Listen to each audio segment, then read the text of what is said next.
Morning student, this is Kalpana Singh on the stage RITT YouTube channel पे आप सभी का एक बार फिर से हम स्वागत करते हैं। आप हमारे चैनल को लाइक, शेयर और सब्सक्राइब करिए। साथ ही में बेल आइकन को भी प्रेस करिएगा ताकि वीडियो की नोटिफिकेशन आपको मिलती रहे और आप वीडियो को देख सकें।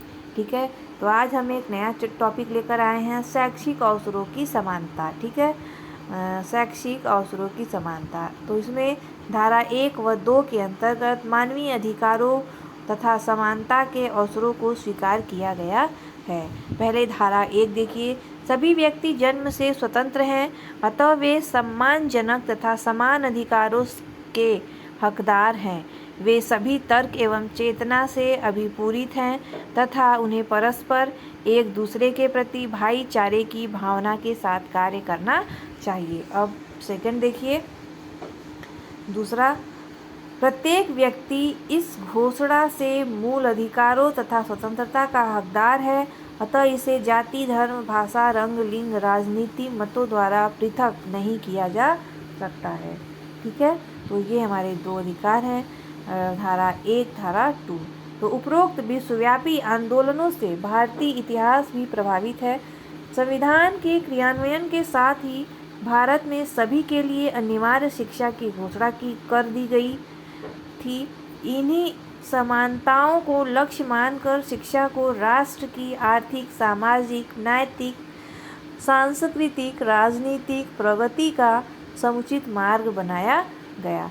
शैक्षिक अवसरों की समानता का तात्पर्य सभी के लिए एक समान शिक्षा नहीं है, बल्कि प्रत्येक बालकों की शारीरिक, सांवेगिक, नैतिक परिस्थितियों के अनुरूप शिक्षा प्रदान किया जाए। इसका तात्पर्य व्यक्तियों की शिक्षा के संदर्भ में जाति, रंग, रूप, प्रांतीयता एवं भाषा, धर्म आदि के मध्य भेदभाव करने से भी होता है। अब आगे देखिए, यहाँ पे एक निश्चित अवधि तथा भेदभाव रहित निःशुल्क एवं अनिवार्य शिक्षा की व्यवस्था। तो माध्यमिक स्तर पर विभिन्नकृत पाठ्यक्रम व्यवस्था किया जाए। उच्च स्तर पर सभी के लिए अपेक्षित शैक्षिक उन्नति की व्यवस्था, ताकि वे उचित योगदान देने में सक्षम हो सके या सफल हो सके। तो भारत में शिक्षा के अवसरों की विषमताएं क्या है? तो पहला देखिए, यहाँ पे ग्रामीण तथा नगरीय भिन्नताएं। ठीक है, ग्रामीण तथा नगरीय विभिन्नताएं। तो यहाँ पे देखिए, बुद्धि, नैतिक, न्याय और घनिष्ठता की दृष्टि से शिक्षा की व्यवस्था में बहुत अधिक योगदान देता है। यद्यपि जनसंख्या का 3/4 भाग ग्रामीण क्षेत्रों में रहता है, फिर भी उन्हें शिक्षण के लिए बहुत कम संस्था धन प्राप्त होते हैं। समृद्ध लोग शहरों में किसी रूप में चलाई जाने वाली अच्छी शिक्षण संस्थाओं का लाभ लेते हैं तथा ये ही व्यावसायिक शिक्षा समस्याओं से अनारक्षित स्थानों के बहुत बड़े हिस्से पर अधिकार कर लेते हैं।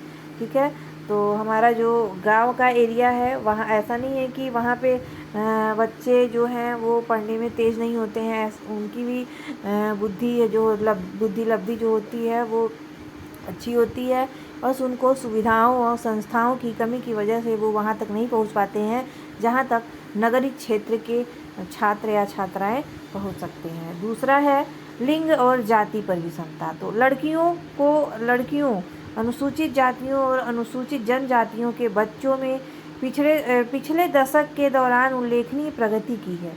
इसके उपरांत भी ये शैक्षिक उपलब्धियों के अंतिम सोपान पर हैं।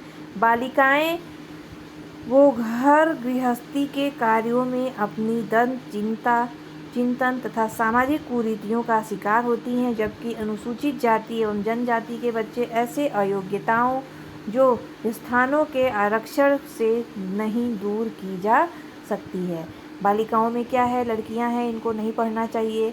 ठीक है, और अनुसूचित जाति जनजाति के लोग हैं, उन तक ये सुविधाएं नहीं पहुंच पाती हैं, इसलिए वो शिक्षा ग्रहण नहीं कर पाते हैं।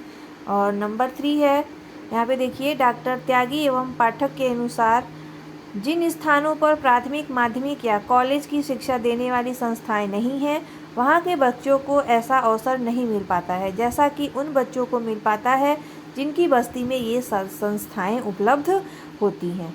तो शिक्षा के अवसरों की विषमता का एक कारण और यह है कि जनसंख्या का बहुत बड़ा भाग गरीब है और बहुत बड़ा थोड़ा ही भाग धनी है। किसी शिक्षा संस्था के होते हुए भी गरीब परिवार के बच्चों को वह अवसर नहीं मिल पाता जो कि धनी परिवार के बच्चों को मिलता है। और घरेलू वातावरण के भिन्न भिन्न होने के कारण भी भारी विषमताएं उत्पन्न होती हैं। देहात के घर या शरीर गंदी बस्तियों में रहने वाले और अनपढ़ माता पिता की संतान को शिक्षा पाने का वह अवसर नहीं मिल पाता जो उच्चतर शिक्षा प्राप्त करने वाले होते हैं। अब अगला देखिए, यहाँ पे भारतीय परिस्थितियों में निम्नलिखित दो प्रकार की शैक्षिक विषमताओं को जन्म दिया है। पहला है शिक्षा के सभी स्तरों पर तथा क्षेत्रों में लड़कों को लड़कियों के शिक्षा में भारी अंतर, और दूसरा है उन्नत वर्गों तथा पिछड़े वर्गों, अनुसूचित जातियों, अनुसूचित जनजातियों के बीच शैक्षिक अंतर देखने को मिलता है।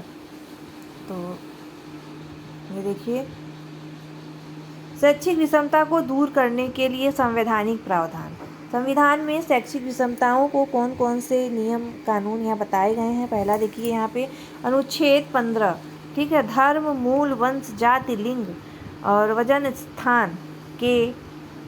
जन्म स्थान के आधार पर कोई भेदभाव किसी भी भारतीय नागरिक के साथ नहीं किया जाएगा। ठीक है।